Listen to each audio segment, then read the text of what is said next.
Welcome to all myself doctor Haren. आज का जो हमारा लेक्चर है वो पैरामीशियम के ऊपर है। और जो पैरामीशियम की जो हम क्लासिफिकेशन यहाँ पे करेंगे वो एक बुक के अकॉर्डिंग करेंगे जिसका नाम है इनवर्टिब्रेट जूलॉजी, जो कि 7th एडिशन है, जिसके ऑथर है रॉबर्ट फॉक्स और बार्न्स। पैरामीशियम में हम डिस्कस करेंगे हैबिट और हैबिटेट को डिस्कस करेंगे और पैरामीशियम के स्ट्रक्चर को हम समझने की कोशिश करेंगे आज के हमारे लेक्चर में। इंट्रोडक्शन। अब जो प्रोटोजुआ है, ये प्रोटोजुआ में क्या है कि कुछ ऐसे लिविंग ऑर्गेनिजम्स है जो प्रोटोजुआ, जो सब किंगडम है उसके अंदर कुछ ऐसे लिविंग ऑर्गेनिज्म है जिनमें क्या होता है, सीलिया प्रेजेंट होता है एज ए लोकोमोटरी ऑर्गेनलीज की तरह। उनको हम सीलिएट्स कह देते हैं। और इन सीलिएट्स को क्या करते हैं, एक फाइलम के अंदर रखते हैं। उस फाइलम को हम कहते हैं एल्वोलेटा। जो सीलिएट्स होते हैं ज़्यादातर क्या होते हैं, ये होमोलोगस होते हैं और सबसे लार्जेस्ट होते हैं सभी प्रोटोजोन्स में। और ये जो भी प्रोटोजोन्स है, ये क्या है, वर्ल्ड वाइड क्या है, इनका डिस्ट्रीब्यूशन है। और इसका एक बहुत ही इंटरेस्टिंग फीचर क्या है कि इन सीलिएट्स का, कि इनमें न्यूक्लियर क्या है, डायमॉर्फिज्म पाया जाता है।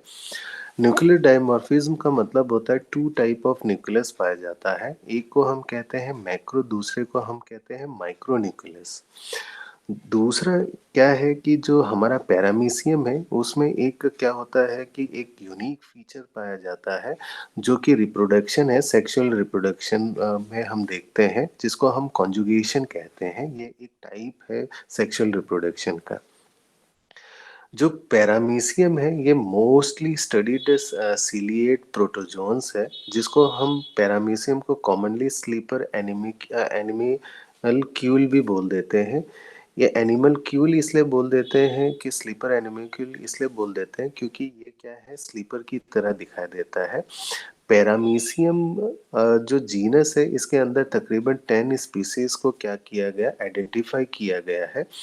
और सभी स्पीसीज क्या होते हैं कि उनका क्या है, शेप, साइज और जो स्ट्रक्चर होता है वेरी करता है। सभी 10 पैरामीशियम में क्या होते हैं कि जो पैरामीशियम क्वाड्रेटम है ये सबसे लार्जेस्ट है।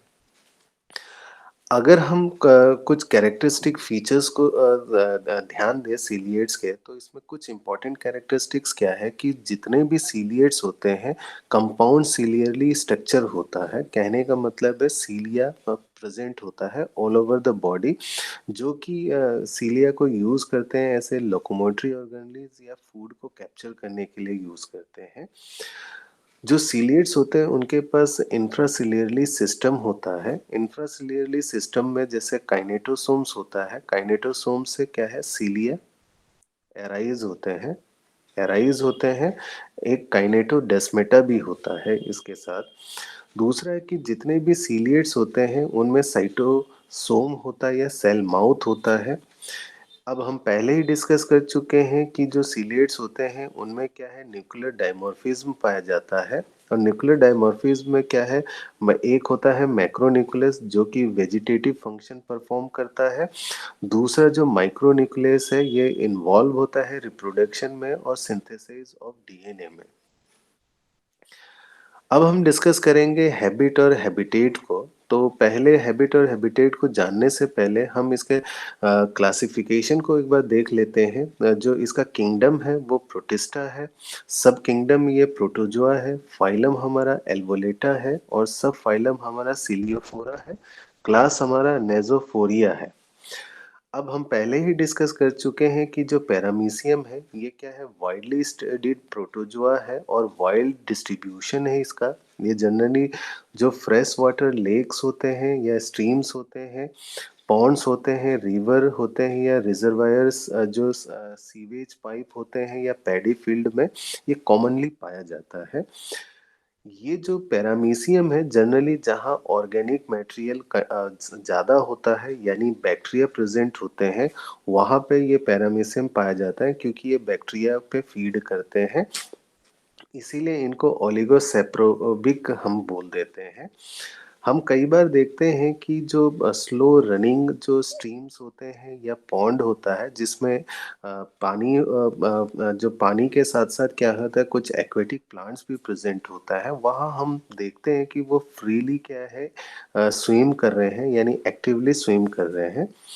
जितने भी ज़्यादातर जो मेजॉरिटी ऑफ जो सीलिएट्स होते हैं, वो फ्री लिविंग होते हैं, सोलिटरी होते हैं और ये colonial as well as sessile form में भी पाए जाते हैं। अब हम डिस्कस करेंगे स्ट्रक्चर ऑफ पैरामीशियम को। तो स्ट्रक्चर में सबसे पहले हम डिस्कस करेंगे साइज़ और शेप को। जो पैरामीशियम है हमारा ये एक माइन्यूट और एलोंगेटेड माइक्रोस्कोपिक लिविंग ऑर्गेनिज्म है जिसको हम जब देखते हैं तो वो ग्रेइश और व्हाइटिश स्पॉट्स दिखाई देता है। व्हाइटिश स्पॉट्स जब तब दिखाई देता है जब हम इसको नेकेड आई से दिखाई देते हैं।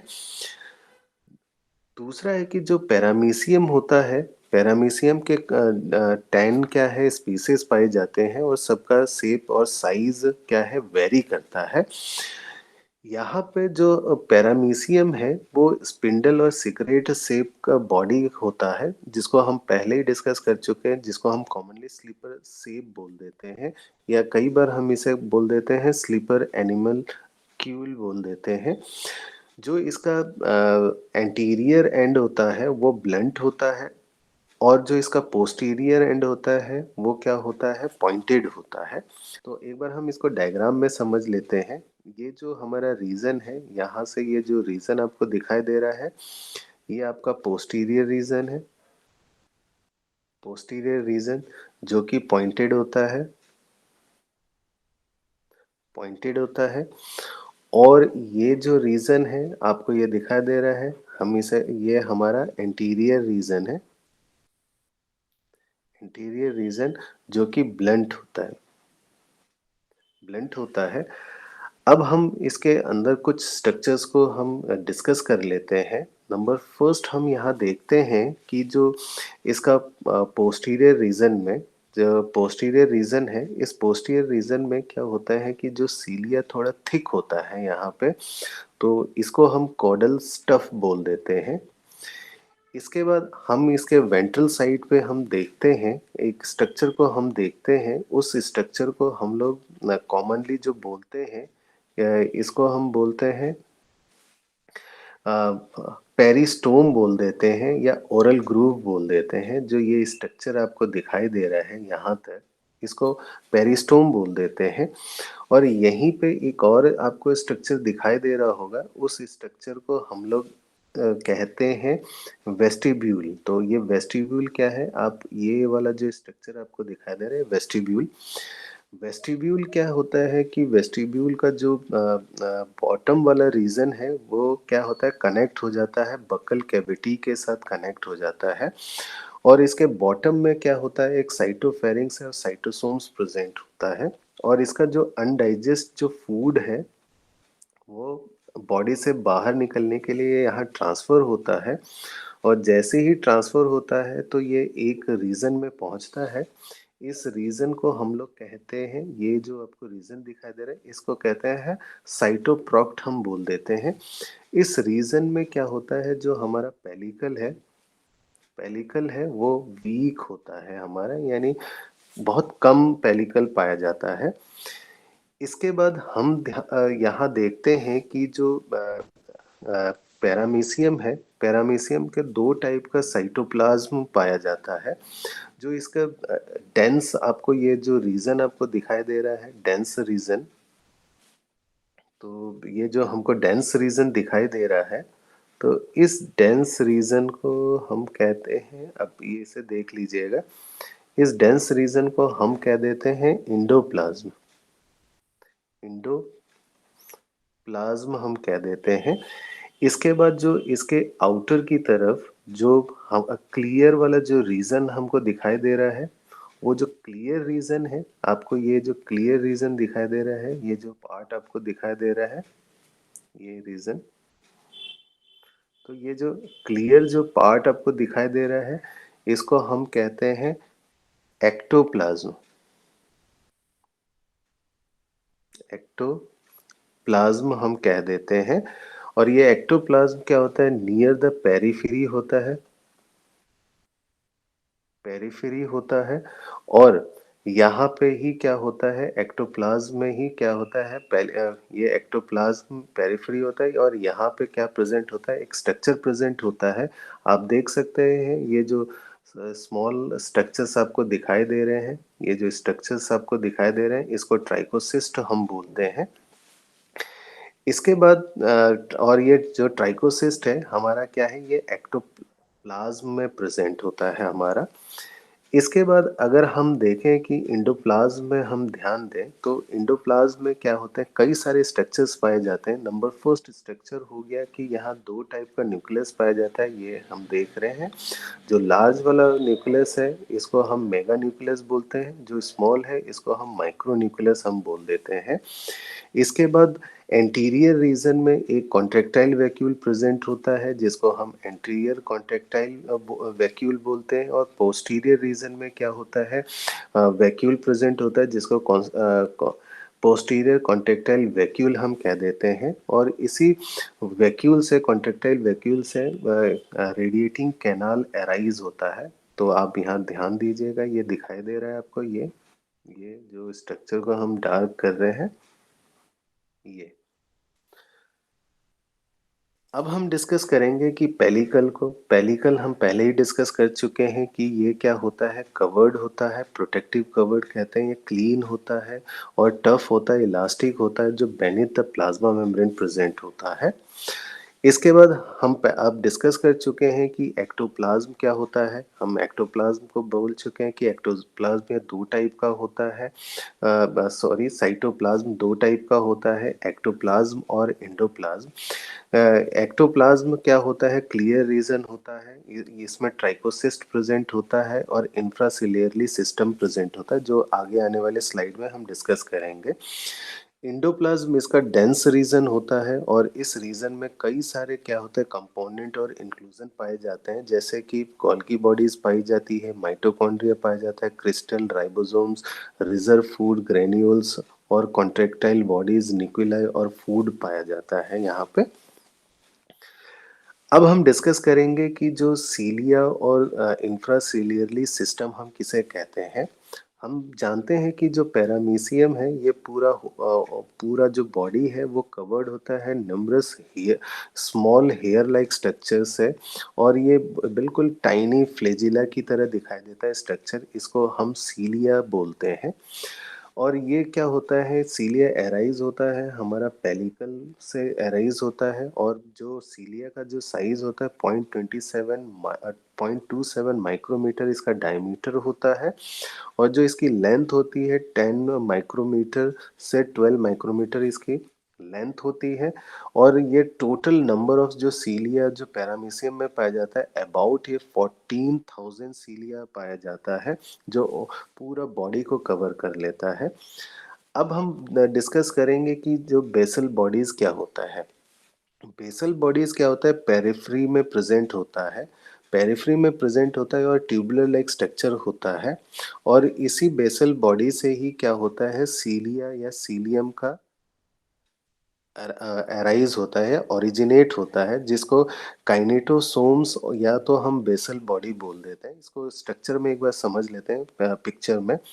आप यहाँ देख रहे हैं कि ये हमारा क्या है, बेसल, यहाँ पे ये जो रीजन है आपको ये बेसल बॉडी है, पूरा जो स्ट्रक्चर है ये पूरा जो स्ट्रक्चर आपको दिखाई दे रहा है ये क्या है, काइनेटोसोम्स ऊपर वाले को कहते हैं, नीचे वाले को बेसल बॉडी हम कह देते हैं। और काइनेटोसोम से ही क्या होता है, सीलिया हमारा ओरिजिनेट होता है। इसके बाद काइनेटोडेस्मेटा किसे कहते हैं हम समझ लेते हैं। जो सीलिया होता है पैरेलल, ये डेकोरेटेड होता है पैरेलल रोज से। और ये पैरेलल रोज क्या होते हैं, स्ट्राइटेड फाइब्रिल्स होते हैं। इसी स्ट्राइटेड फाइब्रिल्स को हम काइनेटोडेस्मास कहते हैं। और ये काइनेटोडेस्मास क्या होता है, काइनेटोसोम से अराइज होते हैं। तो ये जो आपको स्ट्राइटेड स्ट्रक्चर आपको दिखाई दे रहा है, इतना ये जितना भी आपको स्ट्रक्चर आपको ये दिखाई दे रहा है, ये सारा क्या है, काइनेटो, हम क्या कहते हैं, डेस्मास बोल देते हैं इसको, काइनेटो डेस्मास। अब हम डिस्कस कर रहे हैं कि ट्राइकोसिस्ट किसे कहते हैं। जो ट्राइकोसिस्ट क्या होता है, एक ओवल रॉड लाइक बॉडीज होती है, जिसका जो अगर हम साइज देखें, ये तकरीबन 3 माइक्रोमीटर इसकी विड्थ होती है और 4 माइक्रोमीटर क्या होता है, ये लॉन्ग होता है।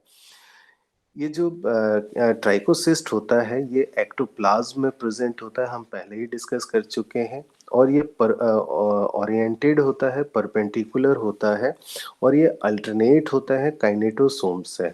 अब इसे एक बार पिक्चर में हम समझ लेते हैं। डायग्राम नंबर सी पे ध्यान दीजिएगा। अब हम यहाँ स्ट्रक्चर बनाने जा रहे हैं कि ये मान लीजिए, ये जो रेड रेड मैं स्ट्रक्चर बना रहा हूँ, ये ऑल ओवर द बॉडी में स्ट्रक्चर बनाने जा रहा हूँ। तो ये रेड रेड रेड रेड, ये जो रेड जो स्ट्रक्चर मैं बना रहा हूँ, तो ये रेड स्ट्रक्चर को हम यहाँ ट्राइकोसिस्ट बोल रहे हैं। तो ये ट्राइकोसिस्ट हम इसको कह रहे हैं, ट्राई ट्राइकोसिस्ट हम बोल रहे हैं। अब यहाँ पे क्या है कि अब ट्राइकोसिस्ट है। अब यहाँ पे क्या है कि आपको सीलिया भी दिखाई दे रहा होगा। तो यहाँ पे क्या है, आपका ये सीलिया है। अब सीलिया कहाँ से एराइज होता है? अब हमें पता है कि जो सीलिया होता है, वो एराइज होता है काइनेटो तो सोम से एराइज होता है। तो यहाँ क्या कहा जा रहा है कि जो काइनेटोसोम्स के बाद क्या प्रेजेंट होता है, हमारा ट्राइकोसिस्ट प्रेजेंट होता है, फिर उसके बाद काइनेटोसोम्स प्रेजेंट होता है, फिर उसके बाद हमारा सीलिया प्रेजेंट होता है, और इसी तरीके से ये चलता रहता है। तो अब यहाँ पे जो हमारा जो ट्राइकोसिस्ट है, ट्राइकोसिस्ट क्या होता है कि एक ट्राइकोसिड एक कैप्सूल लाइक स्ट्रक्चर होता है। तो आप डायग्राम नंबर ए में ध्यान दीजिएगा कि ये जो स्ट्रक्चर आपको दिखाई दे रहा है, तो ये स्ट्रक्चर क्या है, कैप्सूल लाइक स्ट्रक्चर है। कैप्सूल लाइक स्ट्रक्चर है। तो इसका जो ये वाला जो रीजन है, पोस्टीरियर वाला जो रीजन है, इसको हम सॉफ्ट बोलते हैं, सॉफ्ट बोलते हैं। और ये जो इसका रीजन है, सेंट्रल वाला रीजन है, इसको हम बोलते हैं मैट्रिक्स बोलते हैं। इस मैट्रिक्स में क्या होता है, ट्राइचनिन प्रोटीन क्या होता है, ट्राइचनिन ट्राइचनिन प्रोटीन क्या होता है, फिल्ड होता है मैट्रिक्स पे। इसके बाद आपको ये यहाँ पे स्पाइक लाइक स्ट्रक्चर आपको दिखाई दे रहा होगा। ये स्पाइक लाइक स्ट्रक्चर, टिप या कह देते हैं हम इसे, ये कवर्ड किसके साथ होता है, क्या होता है, कैप से ये कवर्ड होता है। अब देख रहे हैं यहाँ पे एक कैप से ये कवर्ड है। अब कई भी अब होता क्या है कि जब इलेक्ट्रिकल स्टिमुलेशन मिलता है या केमिकल स्टिमुलेशन होता है, या केमिकल स्टिमुलेशन मिलता है, या डेंजर वाले सिचुएशन में क्या होता है कि हमारा ये जो कैप है, ये रिमूव हो जाता है, हमारा रिमूव हो जाता है। रिमूव होने के बाद हमारा नेक्स्ट स्टेप क्या होता है कि यहाँ पे हमारा जो कैप जो रिमूव हुआ है, रिमूव होने के बाद हमारा यहाँ पे वाटर फिल होना स्टार्ट हो जाता है। तो मैं वाटर को ब्लू कलर से शो कर रहा हूँ। तो वाटर फिल होना स्टार्ट हो जाता है इस रीजन में। तो मैं यहाँ लिख देता हूँ वाटर H2O फिल्ड होना स्टार्ट हो जाता है। तो वाटर इसमें फिल होना स्टार्ट हो गया। फिल होने की वजह से जो आपका जो ये स्पाइक या जो टिप होता है, ये मूव आउट यानी बाहर की तरफ निकल जाता है। तो हम यहाँ लिख सकते हैं मूव आउट, बाहर की तरफ निकल जाता है। अब ये जो मूव आउट होता है, ये 10 टाइम्स क्या होते हैं, यहाँ पे स्पाइक आपको दिखाई दे रहा है, टिप है, 10 टाइम क्या होता है, ग्रेटर देन द नॉर्मल। जब ये नॉर्मल स्टेट पे होता है, उससे बहुत ज़्यादा बड़ा होता है। और ये जो माना जाता है कि जो ये ट्राइकोसिस्ट है, ये ट्राइकोसिस्ट को क्या करता है कि प्रे को कैप्चर करने में ये हेल्प लेता है। इसके ये सबस्ट्रेटम के साथ अटैच हो जाता है ट्राइकोसिस्ट से, या as a defensive organ use करता है। एक बार ट्राइकोसिस्ट क्या है कि वो डिस्चार्ज हो जाए बॉडी से, अगर बाहर निकल जाए, तो वो रिप्लेस होता है न्यू ट्राइकोसिस्ट से। अब हम डिस्कस करेंगे कि ओरल ग्रूव और फीडिंग एपरेचर्स किसे कहते हैं, हम पहले ही डिस्कस कर चुके हैं डायग्राम में कि क्या कहते हैं कि वेंट्रल साइड की तरफ क्या होता है कि एक स्ट्रक्चर प्रेजेंट होता है। इस स्ट्रक्चर को हम लोग क्या कहते हैं कि इसको एक बार हम मेन डायग्राम से समझ ले लेते हैं। इस स्ट्रक्चर को हम लोग कह देते हैं, ये जो पूरा होल स्ट्रक्चर दिखा रहा है, पेरिस्टोम और ओरल ग्रूव हम कह देते हैं। ये ओरल जो पेरिस्टोम या ओरल ग्रूव है, ठीक है, टोटल स्ट्रक्चर को कह देते हैं। बट यहाँ पे एक और स्ट्रक्चर हम आपको दिखा रहे हैं। इस स्ट्रक्चर को हम कहते हैं, ये जो आपको स्ट्रक्चर दिखाई दे रहा है, इसको हम वेस्टिब्यूल हम बोल देते हैं। वेस्टिब्यूल का जो पोस्टीरियर रीजन है, ये कनेक्ट होता है बकल कैविटी के साथ। बकल कैविटी क्या होता है, ये कनेक्ट होता है, यानी बकल कैविटी के नीचे बॉटम में साइटोसोम्स या साइटोफेरिंक्स प्रेजेंट होता है। और जो अनडाइजेस्ट जो फूड होता है, अनडाइजेस्ट जो फूड है, वो एक इस स्ट्रक्चर पे आ जाता है इस और बॉडी के बाहर निकलता है। इसको हम कह देते हैं साइटोप्रोक्ट या एनस भी बोल देते हैं। तो यही सारी चीज यहाँ ओरल ग्रूव्स और फीडिंग एपरेचर में था। इसके बाद हम डिस्कस करेंगे कि जो न्यूक्लियस क्या होता है। हम पहले डिस्कस कर चुके हैं कि जो पैरामीशियम होता है हेट्रोकैरियोटिक ऑर्गेनिज्म है, यानी two different kind of nuclei present होता है। एक को मैक्रोन्यूक्लियस कहते हैं, एक को माइक्रोन्यूक्लियस कहते हैं हम लोग। दूसरा कि जो कॉन्ट्रेक्टाइल वैक्यूल्स होता है और फूड वैक्यूल्स प्रेजेंट होता है। जैसे यूग्लिना, अमीबा और पैरामीशियम में क्या होता है, टू लार्ज और liquid field contractile vacuole present होते हैं lying at the end of the body, यानी दोनों एंड में प्रेजेंट होते हैं, एंटीरियर और पोस्टीरियर में। ईच कंट्रैक्टाइल जो वैक्यूल्स होते हैं वो सराउंडेड होते हैं 6 से 10 नैरो स्पिंडल शेप्ड से और लॉन्ग रेडियल कैनाल से, जो extending out into the endoplasm में बाहर निकल जाते हैं। क्रिप्टोप्रोक्ट हम डिस्कस कर चुके हैं कि जो पोस्टीरियर रीजन में क्या होता है, एक स्ट्रक्चर होता है। इस स्ट्रक्चर में क्या होता है, ये माइन्यूट स्ट्रक्चर होता है जो अनडाइजेस्टेड फूड पार्टिकल्स को बॉडी के बाहर निकालना होता है। तो उस स्ट्रक्चर को हम साइटोप्रोक्ट और क्रिप्टोजी या सेल एनस भी हम बोल देते हैं। आज हमने डिस्कस किया कि हैबिट और हैबिटेट ऑफ पैरामीशियम और स्ट्रक्चर को हमने डिस्कस किया। आई होप आप सभी को ये लेक्चर समझ में आया होगा। Thank you.